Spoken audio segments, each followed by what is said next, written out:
So let's talk about what we're going to do in the next half an hour. We're going to look at how the trust beneficiary system actually works for a start, because that's background knowledge that we need to understand the tax pool. We'll look at what the tax pool actually is. We'll look at why the tax pool needs to be kept, who has to keep the tax pool, and finally, we're going to look at how we're going to work out that final amount owed to HMRC. Now, don't forget, with an interest in possession trust, we've got a life tenant and a remain demand, don't we? And that life tenant is entitled to all of the income every single year. So every year, this system is going to happen. So every year, if you've got a Richard there, a 45% taxpayer, HMRC always knows they're going to get that extra 25, as it was in our example, because every year that income is going to be distributed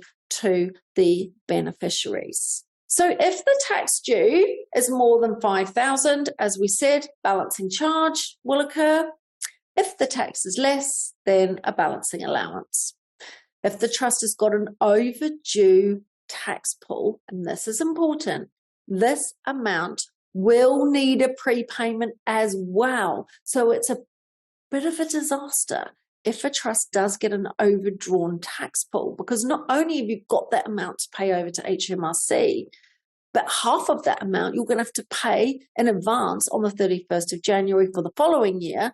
And then half you're going to have to pay on the 31st of July, because the assumption from HMRC is that if you've made your tax pool go overdrawn once, you're going to have it go overdrawn again. It's either that or they're just being really punitive by causing the payments on account to increase because of your overdrawn on your tax pool.